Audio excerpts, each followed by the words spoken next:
साथियों नमस्कार। आप देख रहे हैं टिप्स सिविल सर्विसेज और मैं हूं श्रीकांत त्रिपाठी। 1 अगस्त 2025 को 71वें राष्ट्रीय फिल्म अवार्ड की घोषणा कर दी गई।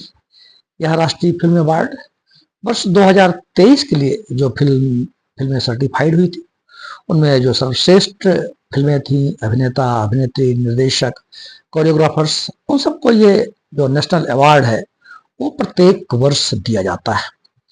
ये वर्ष 2023 के लिए 2025 में दिया गया और ये बड़े भव्य समारोह के साथ में दिया जाता है।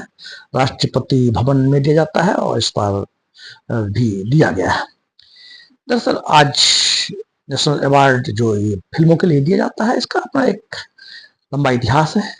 यह अवार्ड 1954 में 1954 में प्रारंभ कर दिया गया और तो उस समय में इसको स्टेट अवार्ड के रूप में या प्रेसिडेंशियल गोल्ड मेडल के रूप में इसको जाना जाता था। बाद में इसका नाम नेशनल फिल्म अवार्ड कर दिया गया। 1954 में जब इस अवार्ड को चालू किया गया तो जो पहली फिल्म थी मराठी फिल्म थी उसे दिया गया था और इसके बाद प्रत्येक वर्ष इन फिल्मों के लिए किसी न किसी फिल्म निर्माता, निर्देशक, अभिनेता, अभिनेत्री और सर्वश्रेष्ठ हिंदी फीचर फिल्म्स और अन्य भाषाओं की फिल्में ही रहती हैं, उनको यह नेशनल अवार्ड दिया जाता है। अगर हम इस वर्ष की जो नेशनल अवार्ड घोषित किया है उसकी हम बात करें तो जो सर्वश्रेष्ठ अभिनेता के रूप में दिया गया है अवार्ड है वह शाहरुख खान को दिया गया है। फिल्म जवान के लिए दिया गया है और विक्रांत मैसी को भी दिया गया है। वो 12 फिल्मों भी इन दोनों अभिनेताओं को सर्वश्रेष्ठ एक्टर के रूप में संयुक्त रूप से यह अवार्ड दिया गया है और सर्वश्रेष्ठ फीचर फिल्म के रूप में 12th फिल्म मूवी को ये अवार्ड दिया गया है। सर्वश्रेष्ठ एक्ट्रेस अभिनेत्री की अगर हम बात करें तो रानी मुखर्जी को यह अवार्ड मिलने का इस बार सौभाग्य प्राप्त हुआ है और यह अवार्ड उनकी film Mrs Chatterjee versus Norway के लिए दिया गया। ये बड़ी गौरव की बात है, उनके लिए बड़ी खुशी की बात है कि शाहरुख खान भी ये पहली बार यह नेशनल फिल्म अवार्ड को प्राप्त किया है और रानी मुखर्जी भी अपने लंबे करियर के बाद यह फिल्म अवार्ड पहली बार रानी मुखर्जी ने भी प्राप्त किया है। बेस्ट हिंदी फिल्म कटहल को प्राप्त हुआ है। कटहल जो ये फिल्म किस तरह से हमारे राजनेताओं के माध्यम से प्रशासन पर, पुलिस प्रशासन पर दबाव डाले जाते हैं, जातिगत जो भेदभाव देखने को मिलता है उस पर एक मनोरंजनात्मक फिल्म है ये कटहल, उसको दिया गया है। मनोरंजन लोकप्रिय फिल्मों के लिए रॉकी रानी की प्रेम कहानी को बेस्ट मनोरंजक लोकप्रिय फिल्म के लिए यह अवार्ड दिया गया है और द केरला स्टोरी के जो बेस्ट डायरेक्टर थे सुदीप सेन। केरला स्टोरी फिल्म में दिखाया गया था किस प्रकार से केरला की जो नर्सेस हैं, लड़कियां हैं, वो सऊदी अरबिया या अदर कंट्री में जाती हैं, अरबियन कंट्रीज में, और वो जो आतंकी संगठन है ISIS का पार्ट बन जाती हैं। तो इस तरह केरला स्टोरी में दिखाया गया था जिसके डायरेक्टर सुदीप सेन हैं। तो इस फिल्म के डायरेक्शन के लिए सुदीप सेन को बेस्ट डायरेक्टर के लिए द केरला स्टोरी के बेस्ट डायरेक्टर के लिए पिक्चर ये अवार्ड दिया गया है। सैम बहादुर फिल्म के लिए भी अवार्ड मिला है। सैम बहादुर जो हमारे प्रथम फील्ड मार्शल सैम मानेकशॉ थे उनके जीवन पर आधारित है और 1971 में जो भारत पाक का युद्ध हुआ था तो ये प्रथम फील्ड मार्शल ने ही ये युद्ध की लड़ाई लड़ी थी सैम बहादुर। तो ये उनके जीवन पर आधारित यह फिल्म है जो कि ये सामाजिक मूल्यों को भी बढ़ावा देती है और इस फिल्म को बनाया था वो थी मेघना गुलजार को इस हिंदी फिल्म के लिए यह पुरस्कार दिया गया है और कोरियोग्राफी के लिए, नाच के लिए, नृत्य के लिए रॉकी रानी की प्रेम कहानी के लिए भी अवार्ड दिया गया है।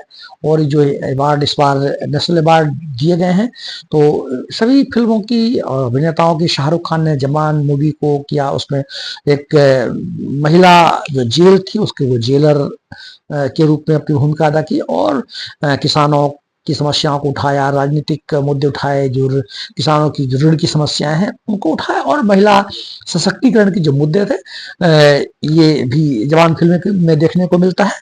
तो उनको इसमें उन्होंने सर्वश्रेष्ठ अभिनय किया। शाहरुख खान बहुत अच्छे अभिनेता हैं, तो इस प्रकार उनको ये प्रथम बार ये अवार्ड मिला है। 12th फेल मूवी बहुत ही प्रेरणास्पद मूवी है। किस प्रकार जो वर्तमान में यूपीएससी एस्पिरेंट हैं जो तैयारी करते हैं इस तरह की संघ लोक सेवा की परीक्षाओं के लिए, ये कठिन परीक्षा को पास करने के लिए बड़ी श्रेष्ठ फिल्म बनाई गई थी। ये जो आज किसी अच्छे पद पर है, आईपीएस हुए हैं, डीआईजी के पद पर है, श्री मनोज शर्मा के जीवन पर आधारित फिल्म थी ये। तो ये विक्रांत मैसी द्वारा अभिनीत की गई थी, बहुत ही सर्वश्रेष्ठ फीचर फिल्म थी। तो यह भी एक बड़ी ही प्रेरणास्पद फिल्म थी। तो ये फिल्म के लिए नॉमिनेट हुई और फिल्म को मिला अवार्ड मिला। संवाद लेखन के लिए दीपक किंगरानी का एक संवाद बड़ा फेमस हुआ, सिर्फ एक बंदा काफी है, सिर्फ एक बंदा काफी है। ये दीपक किंगरानी का संवाद था। ये बाल फिल्म, मराठी बाल फिल्म नाल 2 के लिए मिला, और सिनेमेटोग्राफी के लिए द केरला स्टोरी को यह अवार्ड दिया गया है।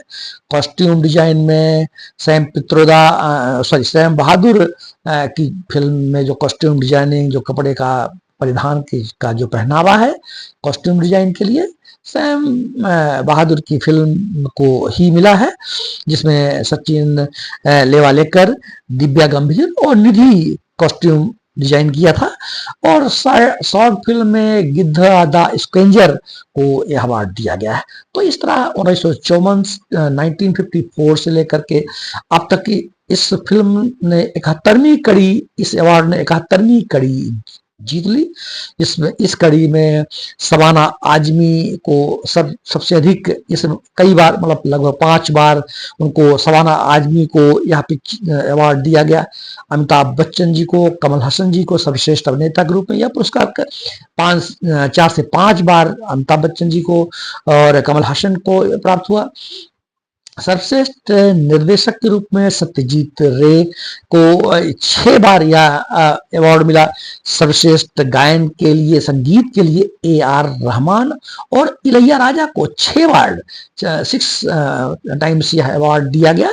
तो इस तरह ये नेशनल फिल्म अवार्ड है, ये केवल फिल्मों की पहचान को ही उजागर करता है, बल्कि वह फिल्म निर्माताओं, निर्देशकों, अभिनेता, अभिनेत्रियों के सम्मान का भी परिचायक है, जो कि बड़ी मेहनत के साथ में, बड़ी लगन के साथ में सामाजिक जीवन में मनोरंजन तो प्रदान करते ही हैं, लेकिन ये हमारी सामाजिक संदेशों को, सांस्कृतिक विरासत के संरक्षण को और सामाजिक भेदभाव को भी अपनी फिल्मों के माध्यम से दिखाते हैं। तो इस तरह जब ये फिल्मों का चलन शुरू हुआ 1895 में फ्रांस के डोमियर बंधुओं ने फिल्म की जो चलचित्र की शुरुआत की थी। और पहले बहुत ही शॉर्ट फिल्म के रूप में चलचित्रें आई, जिसमें फिल्मों में ट्रेन के आवागमन की शॉर्ट 2 सेकंड 3 सेकंड के चलचित्रों का दिखाया। दरअसल ये जो फिल्म चलचित्र के रूप में हमको देखने को मिलती है, तो यह फोटोग्राफी, वीडियोग्राफी, टेक्निक का ही कमाल तो है ही, लेकिन यह प्रकृति का ही कमाल भी है। क्योंकि हमारी जो आंखें हैं, आंखों का जो नेचर है, आंखों का स्वभाव है, ये हम किसी प्रतिबिंब को देखते हैं, किसी पिक्चर को देखते हैं, किसी चित्र को देखते हैं, तो एक सेकंड का जो 10वां पार्ट होता है, 1/10 भाग तक उस चित्र को का स्थायित्व हमारी आंखों में बना रहता है।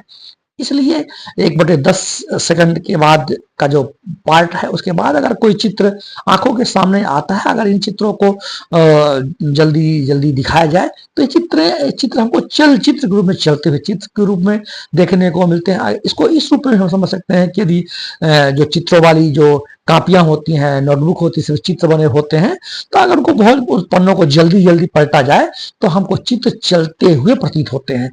तो हमको यह याद रखना चाहिए कि 1/10 किसी चित्र को हमारा जो आंख का जो 1/10 भाग सेकंड में भाग तक उसको स्थिर रखता है। अगर इतने समय में अगर कोई दूसरी चित्र हमारे सामने आ जाए, तीसरा चित्र सामने आए, तो यह चित्र चलते हुए प्रतीत होते हैं, इसलिए यह चलचित्र कहलाता है, फिल्म कहलाती है, मूवीज कहलाती है, क्योंकि यह गतिमान होती है, चलते हुए चलायमान के रूप में हमको देखने को मिलती है। भारत में भी फिल्मों का अपना इतिहास रहा। 1913 में पहली मूक फिल्म आ गई थी, फिल्म आई दादा साहब फाल्के के माध्यम से, राजा हरिश्चंद्र आई। इसके बाद चल बोलती हुई फिल्में आई, आलामारा 1931 में आई, और इसके बाद 1940-45 के दशक के बाद हमारे देश की आज़ादी को लेकर के किसानों के शोषण के, गरीबी की, और जो ब्रिटिश शासन काल में हमारे देश में जो अराजकता फैली हुई थी, उनको लेकर के फिल्में दिखाई गई, और हमारे देश की गरिमा को, हमारी सांस्कृतिक पहचान को भी फिल्मों के माध्यम से दिखाया जाता रहा है। इसके लिए फिल्में, सर्वश्रेष्ठ फिल्मों को प्रोत्साहन दिया जाए, इसके लिए दादा साहब फाल्के अवार्ड और नेशनल फिल्म अवार्ड प्रत्येक साल दिया जाता है। तो इस तरह फिल्मों का के माध्यम से हम मनोरंजन करते हैं, हमारे सामाजिक संदेशों का आदान प्रदान होता है। तो इस बार जो नेशनल फिल्म अवार्ड जो 71वां 71th घोषित हुआ, उसमें हमको परीक्षा के दृष्टिकोण से हमें याद रखना चाहिए कि जवान फिल्म के लिए शाहरुख खान को, विक्रांत मैसी को, 12th फेल मूवी के लिए, और रानी मुखर्जी जी को अवार्ड मिला, और इस तरह के जो अवार्ड थे, ये अवार्ड दिए गए हैं। तो फिल्मों में एक समय ऐसा था कि फिल्म अभिनेत्रियों के लिए, फिल्म अभिनेत्री के रूप में महिलाओं की भूमिका पुरुषों के द्वारा निभाई जाती रही। जो 1920 और ये जो दशक था, उस समय फिल्मों में महिलाओं की भूमिका पुरुषों के द्वारा निभाई गई। आज फिल्मों में महिलाओं के बड़े अहम रोल हैं, और लेकिन कई बार यह भी देखने को मिला कि फिल्म इंडस्ट्रीज में महिलाओं के शोषण की बात भी सामने आई। इस केरल में, मलयालम फिल्मों में अभिनेत्रियों के शोषण की बातें सोशल मीडिया में आई। उसके लिए हेमा कमेटी का भी गठन किया गया, न्यायमूर्ति हेमा के अध्यक्षता में यह कमेटी गठित की गई, और यह स्कीम के द्वारा ये अध्ययन किया गया, जांच की गई कि किस प्रकार के मलयालम फिल्मों में महिलाओं के शोषण की बात आती है, उनको फिल्म में अभिनय देने के लिए, रोल देने के लिए उनके शारीरिक शोषण का मैटर सामने आता है। तो इस तरह फिल्मों में कई ऐसी विसंगतियां भी देखने को मिलती हैं, लेकिन ये हमारे देश में ही नहीं, विदेशों में भी हमारे मनोरंजन के लिए और सामाजिक संदेशों के लिए, आदान प्रदान के लिए, और कलाकारों के लिए अपने कला के अभिनय को रंगमंच में प्रदर्शित करने के लिए एक बड़ा ही अच्छा माध्यम है। तो 71वें फिल्म फेयर अवार्ड में जिन अभिनेता और अभिनेत्रियों को यह अवार्ड मिला है, इसमें स्वर्ण कमल अवार्ड दिया जाता है, सिल्वर कमल अवार्ड दिया जाता है, इसमें सर्टिफिकेट दिया जाता है, और 2.5 से 3 लाख रुपए दिए जाते हैं। सबका अपना उसकी कैटेगरीज है। तो इस तरह का यह अवार्ड दिया जाता है। तो आज हमने एक बड़ी ही रोचक बात पर, रोचक वस्तु पर, टॉपिक पर हमने अपनी बात की है, और मैं आशा करता हूं कि मेरी बात अब तक पहुंची होगी। अगर आपको ये चीज, आपको हमारा वीडियो पसंद आए तो हमें जरूर कमेंट बॉक्स में अवगत करा सकते हैं। जय हिंद, जय भारत।